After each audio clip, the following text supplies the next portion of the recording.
Life is a perception, my dear friends. When we have to face life, the most important matter is our perception.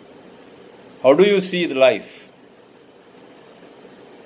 In most of the life of the human beings, what matter is that they are very disturbed and very tensed about what happens around them. And that makes them anxious and that makes them very worrisome. So the basic thing human beings have to do is,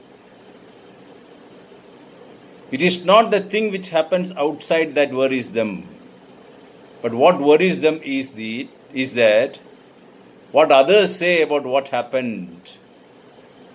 So never worry about what others say. Always have confidence in yourself. Your life does not depend upon others' tongue. Your life depends upon your action, your thoughts, and your words. You are very unique. And you are the best person you can ever see in your life. Have that confidence in you. Always feel that you are very worthy. Always feel that you are very efficient and you have immense potential, which has to be unleashed. And when you unleash all the potentials you have, you can really discover yourself. That is the most noblest aim of human life. And the most important thing in life is, and the most valuable thing in life is time. Never waste a second. Always be creative, always engage in very creative activities. Every day you have to evolve yourself, every day you have to grow yourself, intellectually and mentally. Evolving mentally and intellectually makes you more stronger. Human being is not weak at all. They are very strong.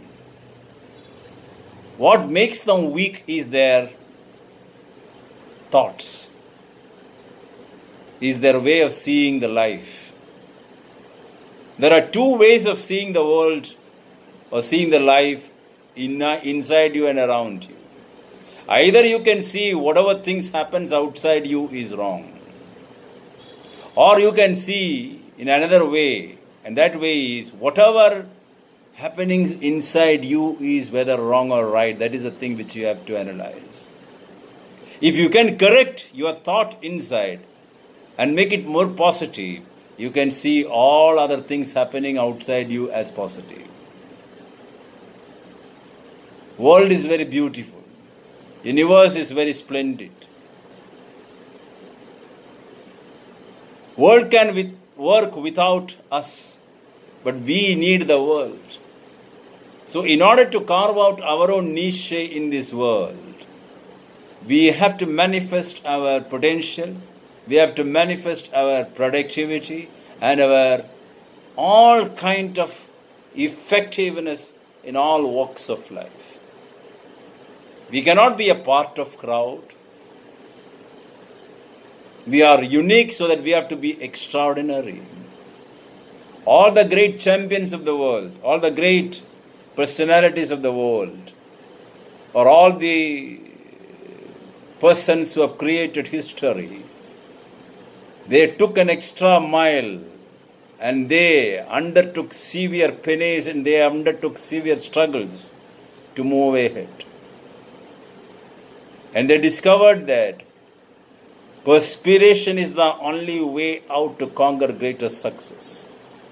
Albert Einstein once told, genius is 99% perspiration and 1% inspiration. Michelangelo put it in this way: the greatest danger in life is not aiming high and missing it, but aiming low and achieving it. That is the greatest danger. Never go behind petty things. always have the tendency, always have the determination, always have the consistency to finish the biggest task ahead of you instead of finishing the small things in front of you. Great people does that. Successful people always does different things in different way. They have a unique style of working. So they utilize their time. Time is ample enough. There is enough time for us, provided we manage it properly. We have to have self-confidence. We must be convinced of our ideas. We must enhance our knowledge. We must be curious enough to know the world. All these are factors which can determine the nature of our personality or leadership qualities. A leader has to be a motivator. A leader must be confident of himself. A leader must be committed to himself and to the world around him and to the work he is doing. Commitment is a really big factor which leadership should have. And he must be able to communicate what he is doing, what he is thinking properly to the masses or to his team. So all these enables the leader to walk ahead with optimism. Mutual trust, mutual respect, mutual understanding with the teammates or with the society is an integral part of the leadership. And there must not be any integrity gap in the personality of a leader. What you say must be in union with what you do. Mahatma Gandhi was once asked, "What is truth?" And with a smile he replied, a definition he gave to the truth, the most simple definition ever had about it. Say what you think and do what you say, that is truth. Say what you think and do what you say, that is truth. A leader must be able to make his words, thoughts and action come together, and all the three must go together, walk ahead together to make a great achievement or to conquer a great achievement. That is the embodiment of a leader. When the leader has to earn the trust of the people, his words and his action must be very scrupulous. It must be very honest. Honesty and integrity must be the hallmark of his character. So when all these characters embodies in one person, when he keeps it up forever, and every day he evolves through it in a meticulous way, in a very systematic way, upholding the morality, upholding the ethics of his profession, of his outlook, of his daily life, there evolves a great personality out of it.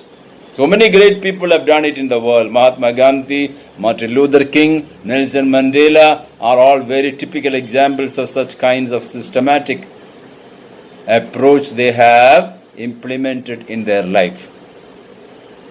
So nothing is impossible for any human being. Everything is possible, provided we have the persistence and we have the consistency in our principles in everyday's life. We must be very disciplined. We must be very determined. We must be very dedicated to the task ahead. And to accomplish your task ahead, the only way to work it out is to implement your principles in a very systematic way so that we attain the highest goal of our life. That is the essential qualities of a leadership. Our life is made up of what we do. Is it like that? No. Our life is made up of not what we do or not what we say. Our life is made up of what we give to the society. For that, we must be confident of ourselves. For that, we must have strong belief in ourselves. Whatever we earn, intellectually or mentally, or any kind of earning we have, when that success reach into a certain stage, the significance come out of it through a way what we contribute to the society. The knowledge we acquire must be given to the society. The wealth we acquire must be given to the society. When you grow yourself, when you make sure that you are developing yourself in all the ways, it is your duty to make sure that you enable the society to grow up with you.